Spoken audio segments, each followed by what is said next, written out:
This is Ag Matters PM from the Iowa Agribusiness Radio Network, brought to you by the Iowa Soybean Association, your daily recap of the information that affects Iowa's farmers, producers, and consumers, right here in the heart of the heartland. With reports from our award-winning broadcast team of Dustin Hoffman, Riley Smith, and Mark Magnuson. Now, from the IARN studios in Des Moines, here's Dustin Hoffman. Well, good day, everybody, and welcome to the 100th episode of Ag Matters PM from the Iowa Agribusiness Radio Network. I'm Dustin Huffman. Today is Friday, September the 2nd, 2022. We're so glad you could join us. We have a special guest lined up for you here later on here in the show. We'll also take a look at your ag weather outlook, but first, let's run down those markets. It's time now for the Ag Matters PM Closing Market Summary, your source for market analysis and settlement prices from the day's trade in Chicago, courtesy of the folks at agmarket.net. Well, we're at the end of another trading day, and it's time to turn our attention to Kaden Sweeney of agmarket.net. Kaden, it's been an interesting week, heading into a holiday weekend. What are we seeing looking at the markets?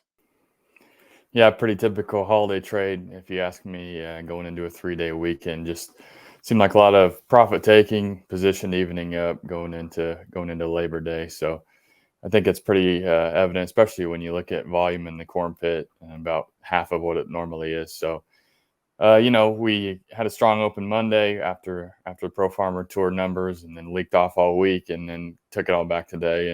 And funny enough, at the close, the corn market settled even on the week, right on the money. See where it settles at, but pretty quiet Friday, I guess. I don't think I'd read too much into the trade today. Well, as you said too, Kaden, it's a holiday weekend. A lot of people will be phoning it in already today. Now, looking ahead to past the 3-day weekend, what do we think the markets are going to be focusing on coming up on Tuesday, barring any major changes over the weekend? For sure. I'm glad you said barring anything major, because obviously that throws a wrench in everything. But I think what you saw this week, Tuesday, Wednesday, Thursday, is kind of a typical going into harvest market where you just kind of grind lower, especially corn and beans both. And to be honest, that's kind of what I'm expecting looking at into next week. We got a WASDE report a week from Monday on the 12th, and I just don't think the USDA is going to be too aggressive going into that thing in terms of cutting yield. And so I kind of am expecting a market that's continuing to grind lower, and kind of looking maybe the 630 area on beans corn, where we've got the 200-day moving average and a gap open. And we saw beans break $14 yesterday. They took it back today, but pretty well known that we're kind of looking at a big yield there, and so I think you could see them grind lower as well. We know combines have been rolling through corn in the Delta region and the Southeast as well. Now, obviously, they're not known for being the massive corn producers like we are here in the Midwest. But what are we hearing out of there? Because, we've got a lot of corn that we need to make sure we get, especially to offset some of the drought we've been seeing. Yeah, that's right. I've not heard a lot of numbers yet. What I have heard is kind of what we expected. They're lower, some 30, 40, even 50 bushel lower. So definitely not what you want, especially, in a year like this. But I think it's also something that we're somewhat expecting, not a huge shock to the market there. So I guess my point is the few combines we've heard rolling, they are somewhat lower, kind of like Pro Farmer was forecasting. What about on the livestock side of things? Normally they seem to go inversely to the markets. What happened today? Yeah, the cattle market actually looks decent today. Fat cattle had a pretty nice breakout. We'll see what next week brings if they can confirm that, but I don't know. The chart looks pretty decent there. It had a nice breakout today. Feeder cattle, I don't think are quite as exciting as fat cattle, but also had a decent week. They are kind of starting to meet resistance from the 20-day, so I think that's something you got to be aware of, because that 20-day has been pretty important in the feeder cattle market here, really over the whole course of the summer. And on the hog side, I've been talking about for a week, maybe two. We finally got a gap filled today at 89.75 on October hogs. So hopefully that'll finally kick in some support there, and we can start to see the market turn around there. But it's been a rough few weeks for the hog market for sure. Hopefully that's coming to an end. All right, Kaden. Well, a lot of great information as always. If folks want to make market strategies with agmarket.net, what's the best way for them to get in contact? Yeah, go to our website. Plenty to learn there, as well as a 1-month free trial of our info. Reach me directly. My line is 815-691-2672. Well, thanks, Kaden, for the insight. As always, we look forward to talking to you again real soon. Yes, sir. I appreciate it. Happy Labor Day. That again was Kaden Sweeney of agmarket.net. Let's run down the closing numbers courtesy of the folks at Bar Chart. December corn up 7 3/4 at 665 3/4. March up 7 1/2 at 671 1/4. November beans up 25 3/4 at 1420 1/2. January beans up 25 1/2 at 1425 1/4. Soy meal up $1.40 at 424 even. Soy oil up 267 at 67.94. Chicago wheat up 16 3/4 at 811. Minneapolis wheat up 3 1/2 at 890 even. Kansas wheat up 9 3/4 at 877 3/4. December oats up 2 3/4 at 379 3/4. December live cattle $1.67 higher at 150.25. September feeders up 72 cents at 183.87. Lean hogs down $1.92 at 90.02. Cutouts down $1.60 at 100.75. Class 3 milk is 22 cents higher at 19.81. And that's our ag market recap. We're going to take a short break and hear from our sponsor, the Iowa Soybean Association and the Soy Checkoff. When we come back, we will have a special guest talking to us about the Farm Progress Show. Well, this is Ag Matters PM. Iowa Soybean Association is driven to deliver for Iowa's 40,000 soybean farmers. We're proud to provide objective agronomic research, a helping hand with soil and water stewardship, and timely industry news powered by the Soybean Checkoff. Learn more at iasoybeans.com. Welcome back to AMPM from the Iowa Agribusiness Radio Network. I'm Dustin Huffman. Well, we just wrapped up the Farm Progress Show in Boone this last week. And of course, it's been going on for a lot of years. Started out going on people's farms, then moved to the permanent sites. And as we look back at where it's come from and where it's come to, we talked to fellow farm broadcaster Max Armstrong of WGN and RFD TV, and he gives us a little insight as to how the program has grown.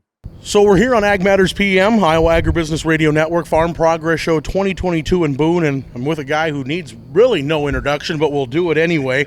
Max Armstrong, how's it going, sir? Oh, it's great, Dustin. Can't complain. Here we are with pretty doggone decent show weather. I mean, if we hadn't had that blast last weekend, we could have been a little bit happier, but farmers got some beneficial moisture out of it, so it's hard to complain. Yeah, especially around here. I mean, and we don't even have it as bad as the West does, but it's still been plenty dry around here. Things were pretty crispy, so I mean, anything, we'll take it. We're a little bit nervous, you know, when you get a storm coming through, remembering August 10th of 2 years ago. And a friend of mine had a good windstorm across his farm just southwest of Chicago this week, and he said, I was holding my breath. It just took leaves off the corn stalks. Stood pretty well, though. Yeah, and it's always a good thing. And yeah, we had that memory of everything. When we were here for the media-only event 2 years ago because of the pandemic. It was pretty representative of Iowa at the time. There was a bin still blown over from the derecho. The corn was dry because we didn't gotten any rain except for the derecho, and it was empty because of the pandemic. You know what's funny about that? So many people had never heard of a derecho before that. Now every year we have one. Oh, there's another derecho. So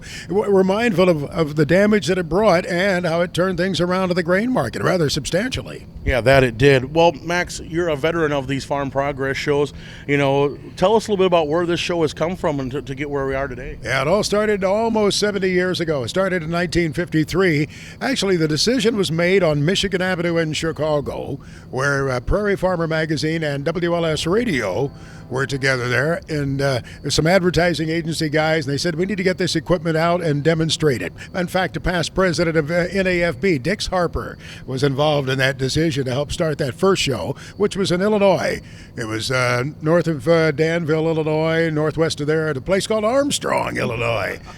And it was amazing. They had, tens of thousands of farmers show up out there in the field. It was later then. It was the end of October. I'm sorry. It was the end of, it was the beginning of October, end of September.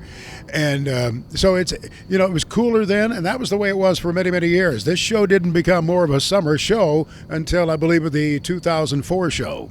And of course, that time of the year, September, October, getting farmers away from the field, especially when you're up in this region of the country, when time is of the essence, that's a tall order. Yeah, the challenge now, of course, is to get your corn crop mature in time at the show site to be able to demonstrate the combines. And that became the challenge this year with the inability to plant in a timely manner, even a short variety season corn.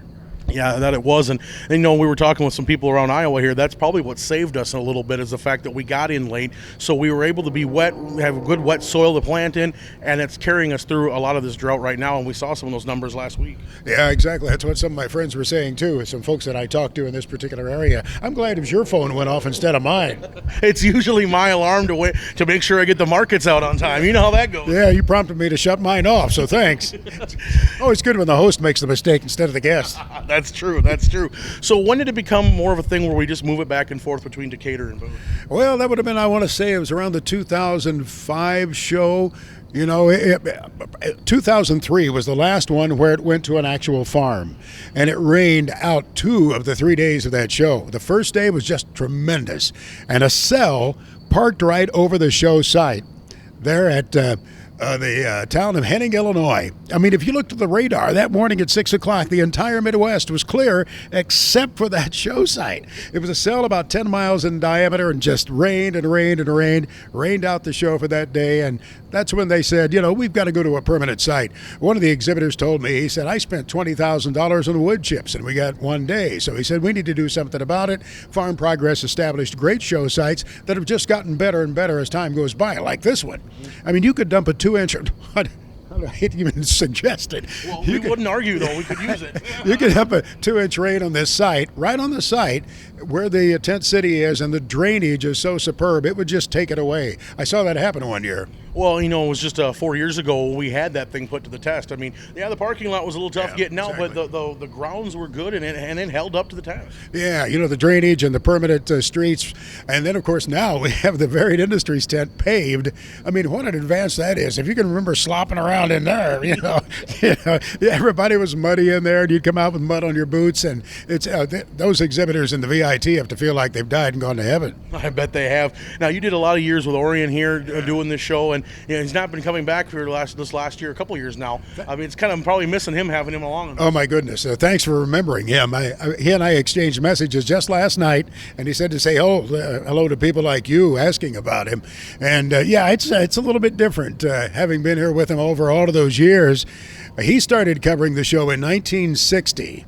When he first came to Chicago from WBAY-TV down to WGN, and he's been to so many of these, and we were the tag team together on so many occasions. So this is different for him. He's got some mobility challenges. It's tough for him to move around without a wheelchair these days, but his mind is very sharp, and he wanted to be remembered, and thank you for remembering him. Oh, definitely. You can't forget Orion Samuelson and be in this industry. He's touched a lot of us on many levels. Oh, my goodness. Don't get me started with Orion stories, Dustin. Oh, no. You won't get me shut up. So I always usually, when I have somebody on here, I try to ask them something that, you know, a memorable moment, things like that, something they enjoy. Max, I'm sure you've had thousands of them in your career. I mean, what's something that sticks out, maybe Farm Progress, something that's always going to stick with you? Oh, my goodness. It was 10 days after 9/11, maybe 15 days after 9/11. It was somewhere in that time frame. And we're still wondering what's going to happen with our nation. We were at the farm just south of Lafayette, Indiana, and Alan Kemper's farm, past president of both the American Soybean Association and the National Corn Growers. And this gentleman came up to me with tears in his eyes, and he started talking, and I thought, wait a minute, he's not from the Midwest. He said, Max Armstrong, I just wanted to thank you for what you said about my nephew on television last weekend. Well, this was Dr. Albert Oganowski from Massachusetts. He was the uncle of John Oganowski, who was at the controls of the American Airlines plane that had been commandeered into the World Trade Center just about 2 weeks before. He pulls out pictures out of his pocket, Albert does, and he says, here's John and me. We were at the show last year in Illinois. And there we were. The two of them were standing under a center pivot irrigation system. He came back that year to the show just 2 weeks after that disaster of 9/11 to show me that photograph of him and his nephew. And, you know, it was one of those things, just it grabbed you, and you thought, oh, goodness, I feel so blessed to have been in such a situation to meet somebody like that. Since then, I've talked with the pilot's brother, just had him on last year on the air. The farm continues in Massachusetts, where John Oganowski, the pilot, had been a farmer. He was on the Massachusetts Farm Bureau Board, as a matter of fact, back in those days. So that's one memory that I'll never, ever forget, Dustin. Thank you for allowing me to tell a longer than necessary story, probably. You've been very patient, but I appreciate it. Yeah, well, Max, we love having you on here, and we thank you for taking the time to visit with us. And you're busy. It's obvious I took all the time. Yeah, no, he's good. Get a hook. Never would do that to you, Max, but we thank you so much. We know you're busy here, and so thanks for being on with us. Such an honor to be on with you, sir. I appreciate, Dustin, the job that you're doing. Well, I appreciate it, and thank you very much. Yeah, and there goes my phone again. Get him off the air. Get me off the air. Thanks. Again was Max Armstrong here on Ag Matters PM. Let's run down the forecast. Well, it's been a sunny day here in Des Moines, a little bit to the warm side, but not too terrible, nothing we can't live without. And of course, it looks like it might be starting to cool off a little bit as we get further into September. Let's see what the National Weather Service says for the next 24 hours. So again, as I just said, it was sunny and warm today. Saw a few clouds here and there, but we saw some scattered thunderstorms up into the north. Very few and far between, just quick little flare-ups and they would disappear. We saw highs from the mid-80s to the low 90s. Now tonight, thunderstorms are going to move more to the south, and we're going to see those chances increase. We'll see clearing skies, though, in the north. Lows will be anywhere from the mid-50s to the mid-60s. And then we cool down for tomorrow, see mostly sunny skies across the state. A few scattered showers are still possible in the southeast, and highs in the upper 70s to the low 80s. On the affiliate weather map, we see for tomorrow, Cherokee sunny skies in 77, Shenandoah sunny skies 81, that'll be the same in Des Moines, sunny in 81, Waterloo sunny in 79, Clinton sunny in 83, Albia will be seeing those showers and thunderstorms push off in the morning, and the skies will start to clear, and we'll see a high of about 93 degrees. And that's been the Ag Weather Outlook. I'd like to thank everybody for coming along here on the 100th episode of AMPM, and thanks to everybody involved, from sponsors to the team here at Iowa Agribusiness Radio Network, everybody who's been a part of this program. We thank you so much for believing in it and working hard on it, and so we can bring it to you here for 100 days, and we're looking forward to the next 100. And you can find all our content at iowaagnet.com. You can follow us on Facebook, Twitter, Instagram, LinkedIn, and on our YouTube channel. Don't forget to subscribe and hit that bell icon so you can be notified every time we upload a new video. You can catch our free twice daily market podcasts on Amazon, Apple, Spotify, Podbean, and Google. From the IARN studios in Des Moines, I'm Dustin Huffman. For Riley Smith and Mark Magnuson, we thank you for watching. This has been Ag Matters PM.